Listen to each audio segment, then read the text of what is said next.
Hey guys, welcome back to my channel. Today we are going to try and conquer another recipe out of our family heirloom 75-year-old recipe book. And today we're going to be making a classic bakery white bread. This originally made 280 loaves of bread, if not more, depending on how large or small the loaves were. This took, for an example, 16 pounds of shortening. That is wild. We're not doing that today. We're going to be making just one family-sized loaf. So let's get started.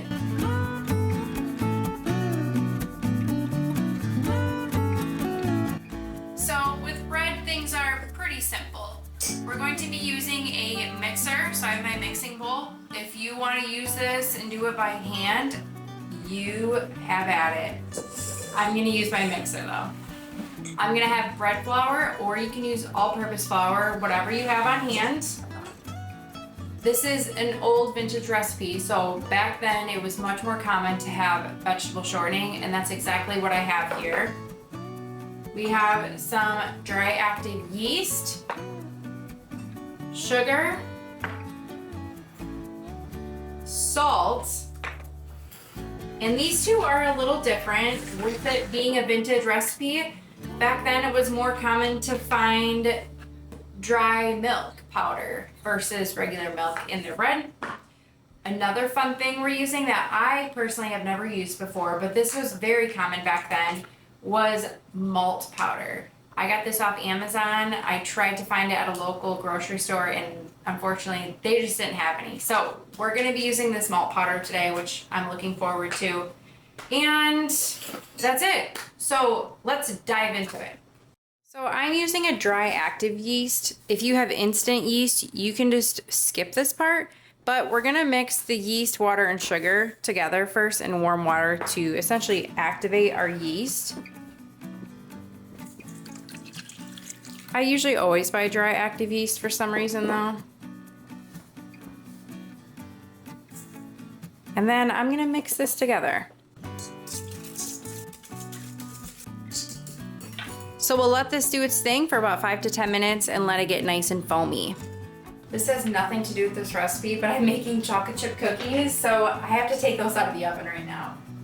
And they smell delicious. It's been about 10 minutes, so I grabbed the KitchenAid mixer, so now we can add in all of the rest of the things. So first, I'm gonna add in our flour. So this is almost 4 cups. We'll set that to the side. Then again, we're gonna add in our diastatic malt powder. Traditionally, they use this. It helps make like a prettier brown crumb on the outside. The bread was springier, it rose a little better, helped fermentation.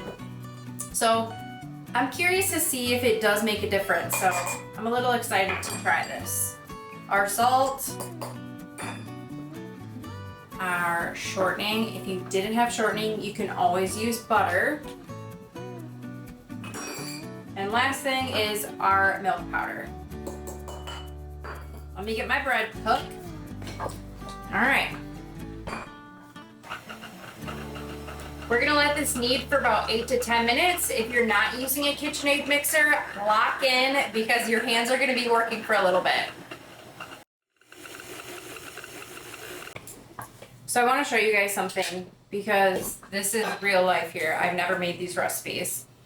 This is really dry, and I've never used this malt powder before, and I don't know if I've even used dry milk in a bread recipe before, but the dry milk and the malt are gonna absorb liquid, so this is too dry. I've just begun mixing and it's already this dry. So I'm gonna add a tablespoon at a time until it starts to absorb and look a little more dough-like. So hopefully this helps. So I did end up adding probably 1/4 of a cup to this, and I'm really glad that I was able to figure that out before things went too far. I'm gonna finish kneading this on my table, but as you can see, things are looking much more normal. So that was 2/3 cup. If I were to do it again, I'd start with 3/4 cup and maybe even add up to a cup. but it's dead of winter in Wisconsin, and again, the malt powder and milk powder like to soak up any liquid that I had in there, and it's very dry in the air too. So now we know.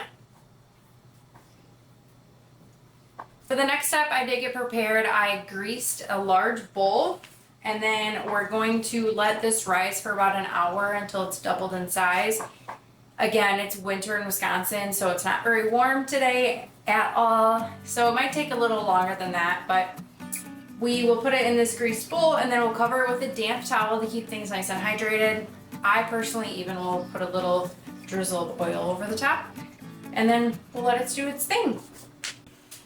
So it's been about an hour and a half, and it's definitely doubled in size. So we're going to take this out and form it and put it in our bread pan. It might sound a little crazy in the background. Everyone is home from school. I'm gonna put this onto my counter.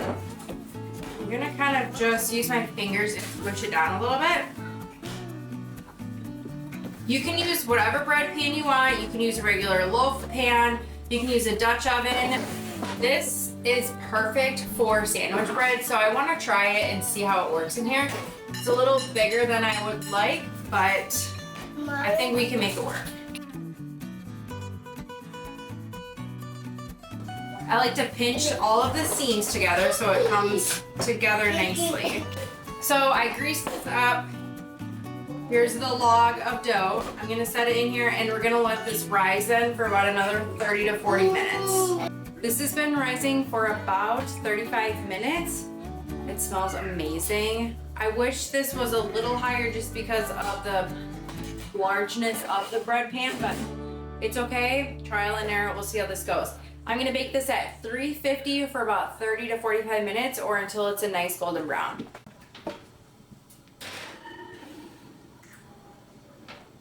Here is our beautiful bread. It came out absolutely stunning.